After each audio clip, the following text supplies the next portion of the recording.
Bonjour, merci de nous retrouver en direct du Salon de l'Agriculture sur le studio du Siècle Vert. Je suis avec Raphaël Reboul, vous êtes producteur d'ail. Alors expliquez-nous la production française. D'abord, est-ce qu'elle répond, est-ce que la ferme France arrive à répondre aux demandes du consommateur? Donc bonjour, je suis président des producteurs d'ail plan au niveau national et non, la ferme France ne répond pas aux consommateurs. Nous produisons à peu près 50% de la consommation française. Alors nous avons surtout des dates en fonction des dates de récolte. Donc les consommations commencent au mois d'août et plus ou moins se terminent, les stocks se vident plus ou moins fin décembre. C'est combien d'hectares la production d'ail en France? On est à peu près sur une base de 4500 hectares de consommation et à peu près 500 hectares d'ail plan.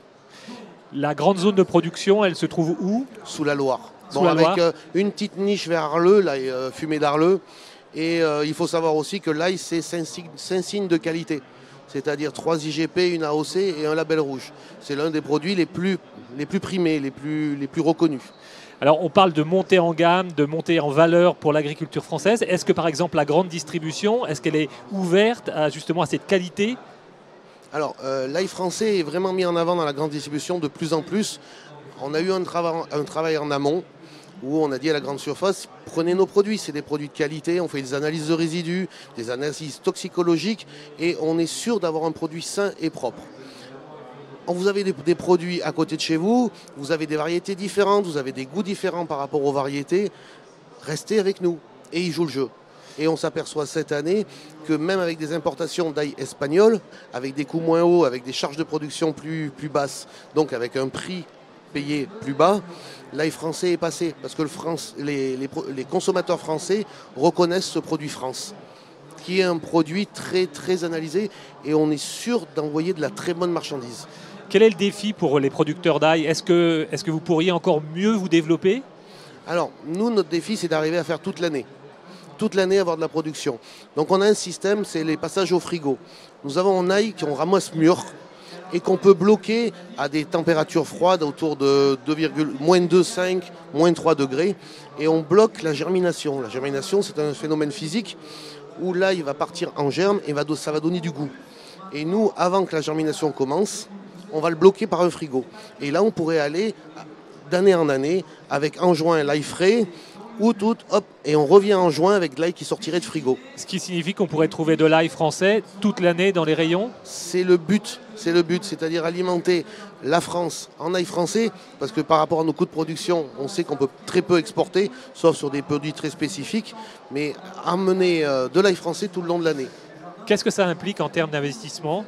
Alors ça implique des gros congélateurs, parce qu'un kilo d'ail, ça a du volume. Et si on veut des congélateurs, il faut des congélateurs 80 tonnes, mais c'est immense, très grand, pardon.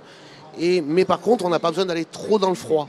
On n'est qu'à moins 2,5, moins 3. Donc ce n'est pas des gros groupes non plus. Ça a un impact écologique très faible. Et on parle aussi on s'est habitué à ce que la ferme France voit ses effectifs diminuer de 2 à 3% chaque année. Est-ce que sur des exploitations avec des producteurs d'ail, on peut arriver à créer de l'emploi? Alors moi, par exemple, sur mon exploitation, j'ai 40 hectares d'ail environ. Sur 140 hectares total, ça correspond à 82% de mon chiffre d'affaires, ce qui est énorme. Et c'est 4 personnes à plein temps, plus moi. Et c'est à peu près 25 occasionnels tout l'été. Et l'été est long chez moi, commence en juin et finit en novembre. La France s'est engagée à réduire l'utilisation des produits phytosanitaires de 50% d'ici à 2025, avec une étape intermédiaire à moins 25% en 2021. Est-ce que vous, producteurs d'ail, vous êtes capable de répondre à ce défi? Alors nous, en producteurs d'ail, on est capable en herbicides. Diminuer les herbicides, oui. Hercétrille, bineuse, on est capable. Par contre, on a une grosse problématique, c'est ce qu'on appelle la rouille. C'est un champignon qui attaque en fin de cycle les cultures. Et ce champignon a 2 problèmes. Il arrête la culture, donc l'ail ne se remplit pas, se conserve très mal.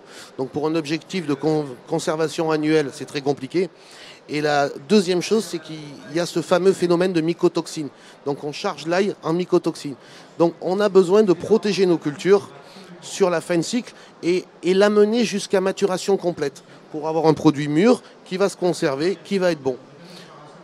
On est bien d'accord, c'est des produits phytopharmaceutiques. Donc c'est de là où moi je dis à notre groupe, on fait des analyses de résidus pour garantir aux consommateurs le zéro résidu. C'est-à-dire qu'on ne donne pas des produits chimiques. On leur donne un produit sain où la plante a su évacuer tous ces produits avant que ça soit récolté.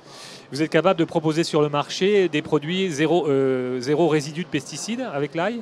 Alors l'ail, en fin de compte, si vous respectez les délais avant récolte, oui, on y arrive. Et on fait toute analyse de production de consommation de notre groupe, qui est le GIE d'ail dromois, l'ail de la Drôme. Tous les produits qui sortent sont tous analysés, tous les lots sont analysés. Et on a tous les lots, où très très rarement, et souvent c'est à cause de dérives d'autres champs, tous les lots qui sont à zéro. Zéro pesticide, zéro résidu contrôlé.